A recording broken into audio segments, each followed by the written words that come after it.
ప్రపంచంలోనే అత్యంత శక్తివంతమైన సైన్యంగా చెప్పుకునే అమెరికా రక్షణ రంగానికి ఒక పెద్ద సమస్య వచ్చి పడింది.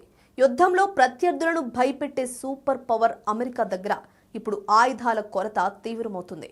ఉక్రెయిన్ పశ్చిమాసియా యుద్ధాలతో పాటు ఇటీవల ఇరాన్పై సాగించిన సైనిక చర్యల కారణంగా వాషింగ్టన్ వద్ద ఉన్న కీలక క్షిపణులు, ఆర్టిలరీ గ్రానేట్లు వేగంగా కరిగిపోయాయి. అగ్రరాజ్యం ఆయుధ భాండాగారం క్రమంగా ఖాళీ అవుతుంది.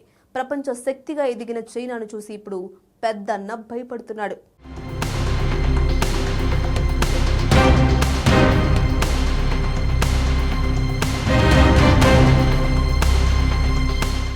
ఆయుధాలు, రక్షణ రంగంలో అత్యాధునిక పరిజ్ఞానం అన్నది అమెరికాకు సంబంధించి నిన్న మొన్నటి మాట. ఇప్పుడు పరిస్థితులు పూర్తిగా మారిపోయాయి. కోరి కాలు దూసిన యుద్ధాలు అమెరికాకు ఆయుధ సంపత్తి లేకుండా చేస్తున్నాయి. ఇరాన్తో జరుగుతున్న ప్రస్తుత ఘర్షణలు మాత్రమే ఇందుకు కారణం కాదు.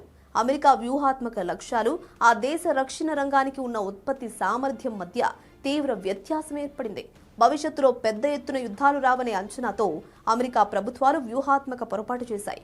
యుద్ధ సమయంలో అవసరమైన అత్యవసర ఆయుధాల తయారీ సామర్థ్యం కంటే సాధారణ సమయాల్లో తక్కువ ఖర్చుతో ఆయుధాలు పొందడానికి ప్రాధాన్యం ఇచ్చాయి. ఫలితంగా శాంతి సమయాల్లో మాత్రమే పనికొచ్చేలా అమెరికా రక్షణ పరిశ్రమ తయారైంది. ఉక్రెయిన్ పశ్చిమాసియాలో జరుగుతున్న సుదీర్ఘ పోరాటాలు ఈ పారిశ్రామిక వ్యవస్థలోని లోపాలను బహిర్గతం చేశాయి. అమెరికా వద్ద కీలక ఆయుధాల నిల్వను తగ్గించడానికి స్పష్టమైన కారణాలు కనిపిస్తున్నాయి. ఉక్రెయిన్కు లక్షలాదిగా 155 మిల్లీమీటర్ల ఆర్టిలరీ రౌండ్లు, ప్యాట్రియాట్ ఇంటర్సెప్టర్లు, జావెలిన్ యాంటీ ట్యాంక్ మిసైళ్లు, GMLRS రాకెట్ వ్యవస్థలను నిరంతరం సరఫరా చేయడం వల్ల అమెరికా నిల్వలు క్షీణించాయి. అలాగే ఇజ్రాయెల్కు అందించిన మద్దతు, ఎర్ర సముద్రంలో హౌతీలకు వ్యతిరేకంగా చేపట్టిన సైనిక చర్యలు ఆయుధ నిల్వలపై ఒత్తిడి పెంచాయి. ముఖ్యంగా ఇరాన్పై జరిపిన సైనిక చర్య ఆయుధాల కొరతను మరింత వేగవంతం చేసింది. ఇరాన్ యుద్ధంలో టోమహాక్ క్రూయిజ్ మిసైళ్లు, ప్రెసిషన్ స్ట్రైక్ మిసైళ్లు, ప్యాట్రియాట్ థర్డ్, SM-3, SM-6 రక్షణ క్షిపణులు భారీగా ఖర్చయ్యాయి. ఈ క్షిపణుల వినియోగ వేగం రక్షణ కర్మాగారాలు ఉత్పత్తి చేసే వేగం కంటే చాలా రెట్లు ఎక్కువగా ఉండడంతో సమస్య తీవ్రమైంది.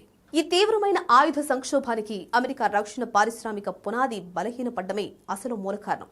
రక్షణ రంగంలోని కంపెనీలు విలీనమై సరఫరాదారుల సంఖ్య గణనీయంగా తగ్గిపోయింది. సాలిడ్ రాకెట్ మోటార్లు, పేలుడు పదార్థాలు, షీల్ బాడీలు, రేర్ ఎర్త్ భాగాలు, మైక్రో ఎలక్ట్రానిక్స్ వంటి కీలకమైన ముడిసరుకుల ఉత్పత్తి సన్నగిలింది. వ్యయాన్ని తగ్గించుకునే క్రమంలో సింగిల్ సోర్స్ సరఫరా విధానాన్ని ప్రోత్సహించడం వల్ల అత్యవసర సమయాల్లో ఉత్పత్తిని వేగంగా పెంచే వెసులుబాటు లేకుండా పోయింది. దీనికి తోడు రక్షణ రంగంలో నైపుణ్యం కలిగిన కార్మికుల కొరత, పాతబడిపోయిన ఫ్యాక్టరీ మౌలిక వసతులు ఆయుధాల ఉత్పత్తి వేగానికి పెద్ద ప్రతిబంధకంగా మారాయి. రక్షణ రంగాన్ని పునరుద్ధరించేందుకు అమెరికా ప్రభుత్వం చేస్తున్న ప్రయత్నాలు ఆశించిన ఫలితాలను ఇవ్వడం లేదు. ఆర్టిలరీ షెల్స్ ఉత్పత్తిని పెంచేందుకు భారీగా నిధులు కేటాయించినప్పటికీ అనుకున్న లక్ష్యాల కంటే ఉత్పత్తి చాలా నెమ్మదిగా సాగుతుంది. లోహ భాగాలు, పేలుడు పదార్థాల కొరత ఈ దిశగా సాగుతున్న పురోగతిని నిరోధిస్తుంది. ప్యాట్రియాట్ థర్డ్, టోమహాక్ వంటి అధునాతన క్షిపణుల తయారీకి అత్యంత సంక్లిష్టమైన సరఫరా వ్యవస్థలు అవసరం. కేవలం ఆర్థిక నిధులు మంజూరు చేసినంత మాత్రాన రాత్రికి రాత్రే ఫ్యాక్టరీలు, నైపుణ్యం కలిగిన కార్మికులు సిద్ధం కావడం అసాధ్యం. అస్థిరమైన ఆయుధ ఆర్డర్లు, నిబంధనల విధింపు, విదేశీ ఉత్పత్తులపై ఆధారపడడం ఈ పరిస్థితిని మరింత దారుణంగా మార్చాయి. ఇరాన్తో ప్రస్తుత యుద్ధ పరిధి మేరకు అమెరికా వద్ద సాంప్రదాయ ఆయుధాల నిల్వలు తగినంత ఉన్నప్పటికీ వ్యూహాత్మకంగా తీవ్ర ఒత్తిడి నెలకొంది. JDAM స్మాల్ డయామీటర్ బాంబులు, హెల్ఫైర్ క్షిపణులు సరిపడా ఉన్నప్పటికీ హై ఎండ్ మిసైళ్లు, ఎయిర్ డిఫెన్స్ ఇంటర్సెప్టర్ల వాడకం వాషింగ్టన్ వ్యూహాత్మక మార్గాలను పరిమితం చేసింది. ఈ సంక్షోభ పరిణామాలు కేవలం మధ్యప్రాచ్యానికే పరిమితం కావు. ఇండో పసిఫిక్ ప్రాంతంలో, ముఖ్యంగా తైవాన్ విషయంలో చైనాతో పెద్ద ఎత్తున యుద్ధం వస్తే ఖచ్చితమైన ఆయుధాల వినియోగం ఇప్పుడు ఉన్న తయారీ సామర్థ్యం కంటే చాలా ఎక్కువ స్థాయిలో ఉంటుంది. ఈ ఆయుధ కొరత ఒక్క రోజులో తీరేది కాదు. దీనిని సరిదిద్దడానికి ఏళ్ల సమయం పడుతుంది.